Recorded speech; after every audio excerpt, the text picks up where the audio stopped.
श्रीगौरी वक्त्रपद्मार्का श्रीविघ्नेशा गजानना उत्तिष्ठ सुरसम्पूज्या त्रैलोक्यं पालनं कुरु। श्रीगौरी वक्त्रपद्मार्का श्रीविघ्नेशा गजानना उत्तिष्ठ सुरसम्पूज्या त्रैलोक्यं पालनं कुरु।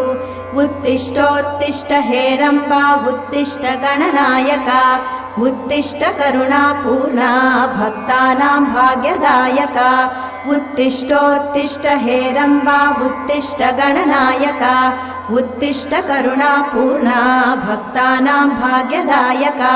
श्रीयाकुवाहन शिवात्मज दिव्यगात्रा श्रीभिन्नदन्तधनुजान्तक सूक्ष्मनेत्रा सर्वार्ति दुःखशमना फणिराजसूत्रा देवा गणेश्वर विभो तव सुप्रभातम्।